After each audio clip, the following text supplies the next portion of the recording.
قناعت والی زندگی سیکھو، نماز سے رزق بڑھتا ہے۔ اور ایک حدیث سناتا ہوں، طارق جمیل صرف زبان ہلا رہا ہے، بات میرے نبی کی ہے۔ ایک صحابی آتے ہیں، یا رسول اللہ میں چاہتا ہوں میری روزی زیادہ ہو جائے۔ آپ چاہتے ہیں سارے؟ بولو۔ میں بھی چاہتا ہوں، میرا بھی دل کریں دا میری زمین چو ڈھیر کپا ہوئے۔ ہم سارے چاہتے ہیں، یا رسول اللہ میری روزی بڑھ جائے، مجھے کوئی بتائیں۔ ایک تو یہ جو سوشل میڈیا پہ ہے نا وظیفے بتانے والے، اے لطران دے لائق ہیں، لطران دے، یہ نامراد ادھر لے جاتے ہیں جدھر نہ میرے نبی نے بتایا نہ میرے اللہ نے بتایا۔ ایک تو ان کو سننا چھوڑ دو، میں اپنے نبی کا وظیفہ بتا رہا ہوں جو ہر آدمی، ہر مرد عورت کر سکتا ہے، چھوٹا بڑا بوڑھا جوان۔ یا رسول اللہ میری روزی بڑھ جائے۔ آپ نے کیا کہا؟ ادم علی الطہارہ یوسع علیک رزقک، با وضو رہا کر تیرا رزق بڑھ جائے گا۔ میرے نبی نے کوئی لمبی تسبیح نہیں بتائی، 1000 واری اے پڑھتے، 1000 واری اے پڑھ، ہک ٹنگ چاہتے پڑھ۔ یہ سب کم وقت مال کماؤ ہیں، یہ پیسے بنا رہے ہیں، ان کے پاس تم سے ہم سے زیادہ پیسے ہوتے ہیں۔ اور نہ یہ اس چکر میں پڑھو کہ جادو ہو گیا، جنوں پھرولو جادو ہو گیا ہے، سایہ ہو گیا ہے۔ بھائی کتھے سایہ ہے، کتھے اتنے جادوگر پیدا ہو گئے ان بے ہر ویلے پھوکی جانے دے تو تباہ کیتی جاندے۔ یہ سب فراڈ ہیں، یہ جو جادو ہو گیا اور جادو کے عمل کرنا پڑے گا اور ہانڈی چڑھانی پڑے گی اور پتہ نہیں کی کرنا پڑے گا، زمین میں دبانا پڑے گا، یہ سارے اولودے پٹھے نے، اور تسی سارے بے وقوف ہو جڑے انہاں دے مگر لگے ہویا۔ میرے نبی کا وظیفہ سنو، ادم علی الطہارہ یوسع علیک رزق، تو باوضو رہ تیرا رزق بڑھ جائے گا۔ ایک وظیفہ اور بتاتا ہوں، میرے نبی نے فرمایا، یہ آپ نے خود فرمایا، یہ باوضو رہنے کا پوچھنے پہ ایک صحابی نے پوچھا کہ میں چاہتا ہوں میرا رزق بڑھ جائے، تو آپ نے فرمایا باوضو رہا کر رزق بڑھ جائے گا۔ اور باوضو رہنے کے کچھ اور فائدے بتاؤں۔ ایک دفعہ شیطان ہمارے نبی کی خدمت میں حاضر ہوا، آپ نے فرمایا یار اتا دس تیرے دشمن کتنے ہیں؟ کہنے لگا 15۔ تو آپ نے فرمایا کون؟ کہ پہلے تو تسی ہو، پہلے دشمن تو میرے تسی۔ پھر اس نے فہرست گنائی، بات لمبی ہوتی جا رہی۔ اس نے کہا پھر وہ مومن مرد اور عورت جو باوضو رہتے ہیں وہ میرے بڑے دشمن ہیں، ان سے مجھے ڈر لگتا ہے۔ اور باوضو سو جاؤ تو موت آ گئی تو شہادت کی ہوگی، باوضو سو جاؤ تو ایک فرشتہ تمہارے لیے دعا کرتا رہے گا، باوضو سو جاؤ شیطان ڈر کے پیچھے ہٹ جائے گا۔ اور ایک بتا رہا ہوں جو میرے نبی نے خود بتایا پوچھنے کے بغیر، جو یہ چاہے اس کی عمر لمبی ہو اور اس کا رزق زیادہ ہو تو وہ اپنے ماں باپ کی خدمت کرے۔ تمہاری تو جابیں ہیں نا، تم کہاں ماں کو پوچھ سکتے ہو؟ جواب ہے میرے نبی نے کہا اپنے ماں باپ کو خوش کرے اور اپنے رشتے داروں پہ خرچ کرے اور ان سے اچھا سلوک کرے، اللہ اس کی عمر بھی بڑھائے گا، اس کا رزق بھی بڑھائے گا۔ اور ماں باپ کی دعائیں وہاں پہنچا دیتی ہیں اللہ کی قسم جہاں کوئی نہیں پہنچ سکتی۔ میں نے اس زمانے میں میڈیکل چھوڑا جب ڈاکٹر ایک بہت بڑی تصویر تھی، چونکہ وہ ڈاکٹر تھے، بیوپاری نہیں تھے، سوداگر نہیں تھے، ایدوں ہی لے لو ایدوں ہی لے لو ایدوں ہی لے لو، ڈاکٹر تھے۔ اور مولوی ایک کیڑا تھا، کیڑا گندگی کا کیڑا، اور میں ایک ذمہ دار خاندانی جس میں تکبر کی انتہا، انسان کو انسان نہیں سمجھتے تھے ہمارے بڑے۔ تو اللہ نے میرا کانٹا بدلا، میرا ہاتھ پکڑا، آج میں آپ کے سامنے کھڑا ہوں۔ یہ اس کی مہربانی ہے، اس کا کرم ہے، اس کا فضل ہے، اس کا احسان ہے۔ تو میں کالج لائف تک بہت روڈ تھا، نہ ماں کی پرواہ تھی نہ باپ کی پرواہ تھی، تو میرے ماں باپ کو مجھ سے بہت گلہ رہتا تھا۔ تو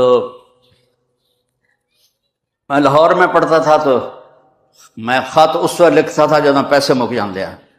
تو ایک دفعہ میرے باپ نے مجھے خط لکھا، بیٹا جب پیسے ختم ہوتے ہیں تو خط لکھتے ہو، کبھی ایویں بھی خط لکھ دیتا کر بھائی تیرا کی حال ہے۔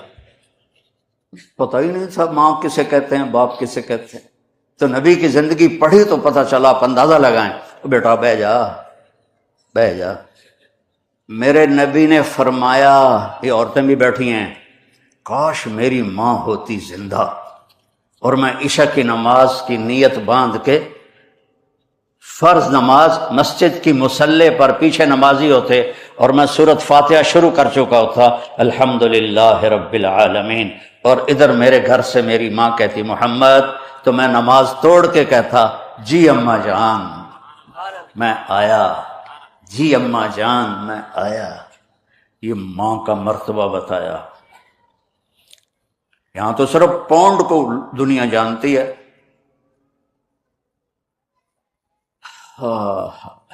میرا نبی بتا رہا ہے ماں باپ کی خدمت کرو، رزق بڑھے گا۔ اپنے رشتہ داروں سے لڑو نہیں، اچھا سلوک کرو۔ عام طور پر رشتہ دار آپس میں سینگ پھنسے ہوتے ہیں، اور ہمارے ذمہ داروں میں تو ویسے ہی توبہ توبہ توبہ توبہ، اسی لیکا چھک دیتا ہے۔ سمجھتے ہو اس بات کو؟ لیکا چھک دیتا کیا مطلب؟ کہ بس ہم نے دیوار کھڑی کر دی ہے، نہ اس کو ملیں گے، نہ اس کی شادی میں، نہ اس کی غمی میں، نہ اس کے جنازے میں، نہ اس کی میت میں۔ اس حد تک سنگین ہو جاتے ہیں۔ اور میرا نبی کہہ رہا ہے رشتہ داروں کی سختی کے باوجود اچھا سلوک کر، ماں باپ کی دعائیں لے، تو اللہ تیرا رزق بڑھا دے گا۔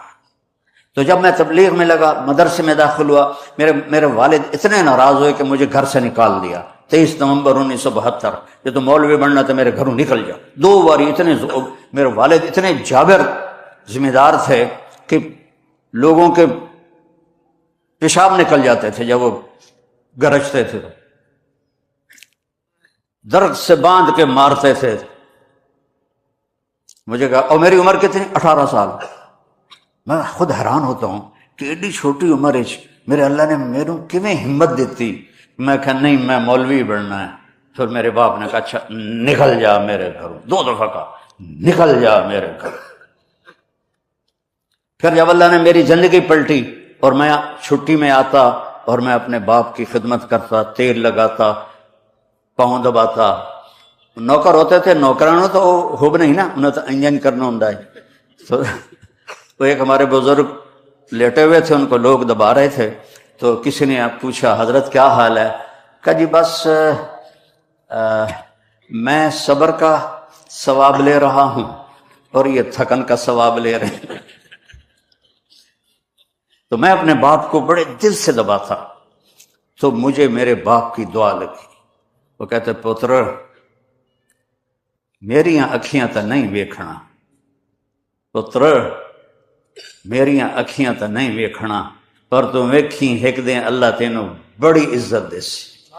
یہ میرے باپ کی دعا مجھے۔ السلام علیکم ورحمۃ اللہ وبرکاتہ۔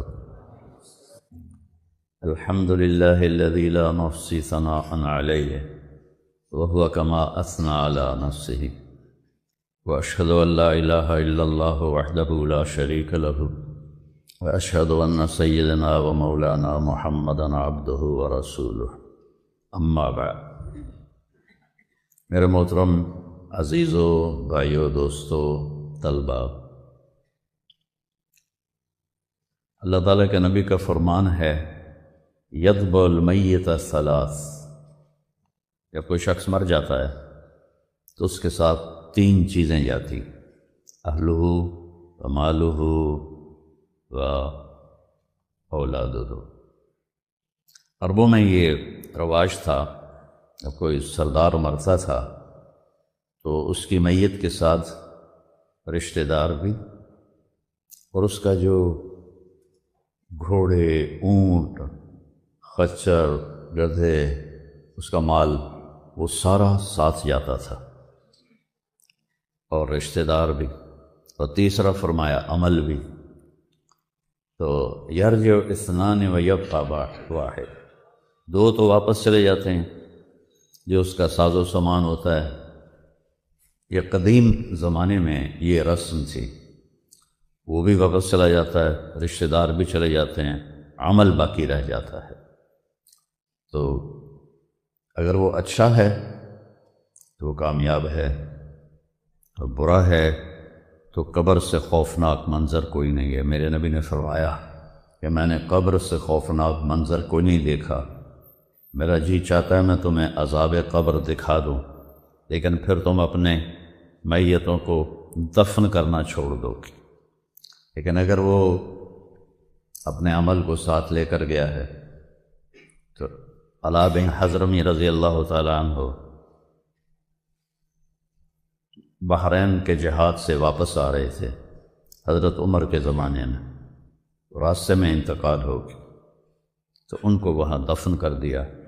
تو ایک مقامی آدمی نے کہا یہ ریتلی زمین ہے، یہاں جانور ہیں جو زمین کھود کے میت کو نکال کے کھا جاتے ہیں، تو اس کو یہاں سے نکالو، آگے ایک سخت زمین ہے وہاں دفن کر۔ تو صحابہ نے کہا ابھی تو دفن کیا ہے لہذا نکال لیتے ہیں۔ تو قبر کشائی کی گئی، اور حضرت انس رضی اللہ تعالیٰ عنہ فرماتے ہیں میں قبر میں اترا تو جب میں نے ایسے دیکھا تو وَإِذَا الْقَبْرُ مَدَّ الْبَصَّرِ نُورٌ يَتَلَأْلَأُ، اللہ اکبر، میں نے دیکھا جہاں تک میری نظر جا رہی تھی قبر کھل چکی تھی اور نور سے جگمگا رہی تھی، یتلألأ۔ اور اس سے عجیب بات، میت غائب تھی، اللہ نے اس کو غائب کر دیا۔ ایسے ہی ایک واقعہ حضرت خبیب رضی اللہ عنہ کے ساتھ پیش آیا، جب ان کو اہل مکہ نے شہید کیا تو 40 دن ان کی لاش لٹکی رہی اور اس کا ایک ذرہ بھی جسم کا خراب نہیں ہوا، تر و تازہ۔ تو آپ نے حضرت علی اور حضرت مقداد کو بھیجا کہ جاؤ اس کی میت کو لے کے آؤ۔ تو جب انہوں نے اتار لی تو قریش کو پتہ چل گیا، وہ پیچھے بھاگے، یہ آگے بھاگے۔ جب دیکھا کہ وہ سر پہ آگے ہیں تو انہوں نے میت کو زمین پہ رکھا اور تلواریں نکال لی۔ تو جب وہ قریش حملے کے لیے آئے تو ایسے زمین پھٹی اور میت اس میں غائب ہو گئی۔ تو قریش کہنے لگے ہماری تو لڑائی اس کی وجہ سے تھی، تم سے تو ہمارا کوئی مقصد نہیں تھا، وہ تو غائب ہو گئی، واپس چلے گئے۔ تو جب عمل اچھا ہوتا ہے تو آگے ایک پورا نظام ہے۔ دیکھو نا، اللہ نے اپنے نبی کو بیڈ روم میں نہیں سلایا، موت کے بعد قبر میں ڈالا۔ تو اگر اللہ راضی ہے تو قبر مزے کی چیز ہے، کوئی خوفناک چیز نہیں ہے۔ اور وہاں مجھے 4-5 سال پہلے روضہ مبارک کے انجینئر ملے، انہوں نے آ کے مجھے وہ سارا نقشہ دکھایا کہ جہاں ہم کھڑے ہو کے سلام پیش کرتے ہیں اب آپ کی قبر مبارک اس سے 30 فٹ نیچے ہے۔ تو بھرائی ہوتی رہی، مدینے کی زمین اوپر ہوتی گئی، قبر نیچے 30 فٹ نیچے ہے۔ تو عمل ہے تو اللہ راضی ہے۔ تو اللہ نے ہمیں بنیادی جو اعمال دیے ہیں عبادت کے، اس میں سب سے پہلے تو ایمان ہے، لا الہ الا اللہ کا اقرار۔ من کان آخر کلامہ لا الہ الا اللہ دخل الجنہ، جس کا آخری وہ لا الہ الا اللہ ہوگا اور اس پر اس کی موت آ جائے گی تو وہ جنت میں جائے گی۔ امام ابو زرع ایک محدث ہیں، ان پر موت کی کیفیت طاری تھی اور وہ بے ہوش تھے۔ تو ان کے پاس 2-3 محدثین بیٹھے تھے، وہ آپس میں مشورہ کر رہے تھے کہ اب ان کو کلمہ کیسے یاد دلائیں۔ حکم ہے جب کسی پر سکرات طاری ہوں تو اسے کہنا نہیں چاہیے کلمہ پڑھو، اس کے پاس بیٹھ کے کلمہ پڑھنا شروع کرو، اس کے نصیب میں ہوگا تو وہ بھی پڑھ لے گا۔ تو علم کی بھی عجب شان ہے۔ ابو حاتم رحمہ اللہ تعالی کہنے لگے حدثنی ضحاک بن مخلد عن ابی عاصم عن عبد الحمید بن جعفر عن صالح بن ابی غریب، اور یہاں سند انہوں نے آدھی پڑھ کے اور خاموش ہو، ابو زرع بے ہوش پڑے۔ تو منذر بن شازان تھے رحمۃ اللہ علیہ، وہ بیٹھے تھے، انہوں نے اپنی سند سے اس حدیث کو پڑھا کہ حدثنی ابو، مجھے پہلا نام بھول گیا ہے، عن ابی عاصم عن عبد الحمید ابن جعفر عن صالح ابن ابی غریب، اور وہ بھی خاموش ہو۔ اب ایک آدمی بے ہوش پڑا ہوا ہے، وہ فرمایا کرتے تھے ابو زرع کہ مجھے 1,00,000 حدیث اس طرح یاد ہے جیسے تمہیں سورۃ فاتحہ یاد ہے۔ یہ ہمارے تو اب یہ جو علماء طلبہ ہیں ان کو حدیثیں یاد کوئی نہیں ہیں، فقہ ہی پڑھتے رہتے ہیں، اور فرمایا مجھے 1,00,000 حدیث اس طرح یاد ہے جیسے تم نے سورۃ فاتحہ یاد۔ ہاں تو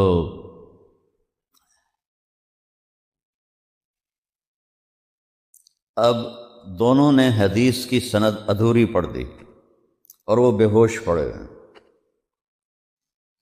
تو ان کی اللہ نے زبان چلا دی۔ پہلے نے ضحاک بن مخلد، دوسرے نے منذر بن شازان، تو یہ ان کی سند ایک درجہ اوپر تھی، تو یہ بے ہوشی میں بولنے لگے حدثنی ابو عاصم۔ پہلا جو 2 نام تھے وہ ان کے استاد نہیں تھے، ان کے استاد اس سے بڑے تھے۔ حدثنی ابو عاصم، آنکھیں بند ہیں، بے ہوش ہیں، عن عبد الحمید ابن جعفر عن صالح ابن ابی غریب۔ اور پہلے 2 محدثین نے یہاں آ کر سند روک دی تھی، تو انہوں نے آگے پڑھی عن معاذ ابن جبل رضی اللہ تعالی عنہ قال قال رسول اللہ صلی اللہ علیہ وسلم من کان آخر کلامہ لا الہ الا اللہ دخل الجنہ، اور موت آ گئی۔ ادھر کلمہ پڑھا، حدیث بیان کی پوری سند کے ساتھ، اور موت آ گئی۔ تو سب سے پہلی دولت ہے لا الہ الا اللہ محمد رسول اللہ کی گواہی دینا۔ یہ اگر نہیں ہے تو کوئی عمل قبول نہیں۔ پھر اس کے بعد ہے الصلاۃ، اس کے بعد ہے روزہ، اس کے بعد ہے زکوٰۃ، اس کے بعد ہے حج۔